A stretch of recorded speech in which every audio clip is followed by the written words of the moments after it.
Many talented people of colour were snubbed in major categories. Unfortunately, there's nothing we can do about that. The Hollywood foreign press are all very, very racist. 5 months after Jeffrey Epstein was found dead in his Manhattan jail cell under circumstances that continue to generate debate among forensic experts, Ricky Gervais stepped onto the stage at the Beverly Hilton and said the one thing the most powerful people in entertainment had spent years ensuring would never be said in a room full of cameras and witnesses.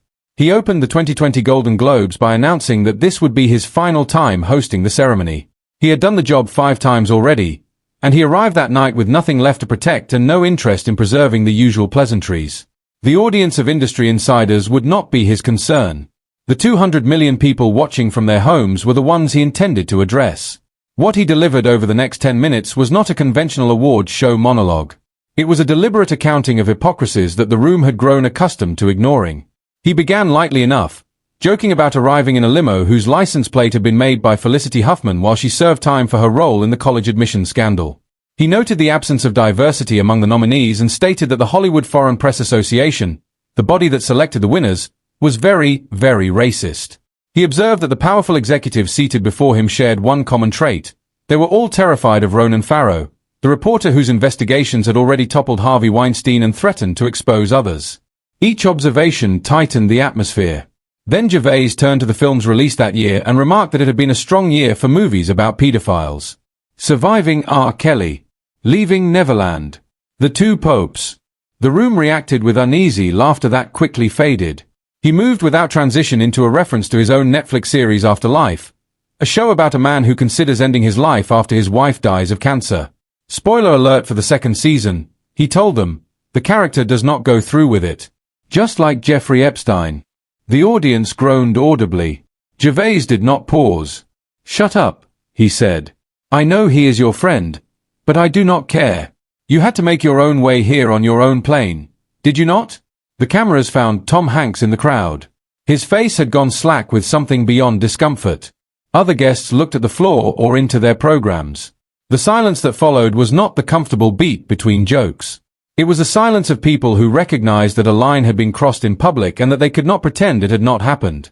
Epstein had been arrested in July 2019 on federal charges of sex trafficking minors. He died in August while in federal custody awaiting trial. The official determination was suicide, though pathologists retained by his family publicly disputed that conclusion in detail and cited physical evidence they believed pointed to homicide. Flight logs from his private aircraft and visitor records from his properties had already placed numerous prominent names in proximity to him over many years. Those records existed in court filings and investigative archives before Gervais spoke.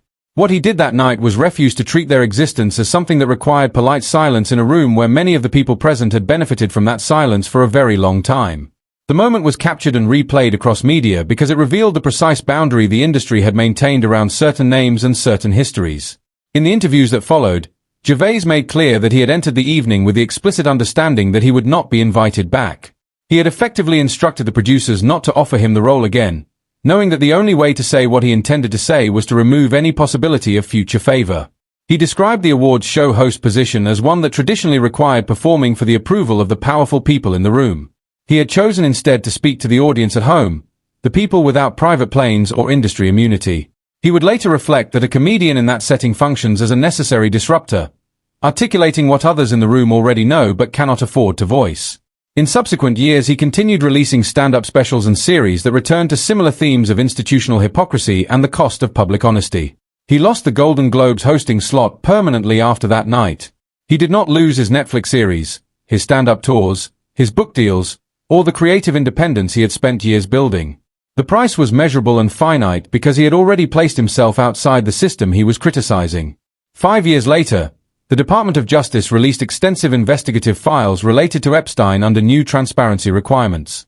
Those releases, following the earlier unsealing of civil court documents, included property inventories, photographs, witness materials, and investigative records that documented the reach of Epstein's network across entertainment, finance, and politics. The cumulative record confirmed relationships and access that had previously existed in fragments of flight logs, black books, and sworn testimony. What Gervais had said from the stage in 2020 aligned with the direction the evidence had always pointed. He observed afterward, without satisfaction, that the monologue had essentially become a documentary of what the documents later made undeniable. He had preferred, he said, to have been wrong. While Gervais spoke from a position that allowed him to absorb the professional consequences, another figure who had spent 3 decades naming the same kinds of power dynamics from inside the industry was about to lose the ability to speak publicly at all. Wendy Williams began her career in New York radio in the 1990s at a time when certain music industry figures were treated as effectively untouchable by on-air talent. She named them anyway. In 1998, while at Hot 97, comments she made about prominent executives and artists contributed directly to the end of her employment there. She confirmed the connection years later in a conversation with Howard Stern, describing the professional cost of refusing to observe the industry's informal boundaries. She rebuilt. She moved to other stations and eventually to television. When The Wendy Williams Show launched in 2008, she brought with her a style that treated celebrity behavior, personal struggles, and industry rumors as subjects worthy of direct discussion rather than careful euphemism. For 14 seasons she maintained that approach, even as the broader culture shifted around her. In 2020, the same year Gervais addressed Epstein from the Golden Globe stage, and weeks before BuzzFeed News would publish its investigation into the Ellen DeGeneres show, Williams continued her daily broadcast. She had long operated as one of the few mainstream voices willing to discuss the gap between public image and private conduct in ways that made publicists and executives uncomfortable. That willingness had defined her brand and had also limited her access to certain opportunities over the years. She discussed celebrity struggles, industry rumors, and personal accountability with a directness that other platforms often avoided. None of those earlier consequences prepared her for what came after her own program ended its run in the spring of 2022. In May of that year, Wells Fargo Bank contacted a New York court and expressed documented concerns about Williams' ability to manage her financial affairs. The bank cited a pattern of unusual activity and raised the possibility that she was vulnerable to undue influence or exploitation. She was 61. A court appointed Sabrina Morrissey as guardian with authority over both her finances and her personal decisions. Williams was not present at the proceeding that established the guardianship. Her then attorney stated publicly that she opposed the arrangement. In the years that followed, the guardianship has remained in place while Williams and her legal team have contested its scope and duration through the courts. Medical evaluations introduced competing assessments. In February 2024, her care team announced that she had been diagnosed with frontotemporal dementia and primary progressive aphasia following a battery of tests. Subsequent filings from the Guardian's office described her as permanently incapacitated and cognitively impaired to a degree that required ongoing protection. Williams has disputed that characterization in public statements and media appearances.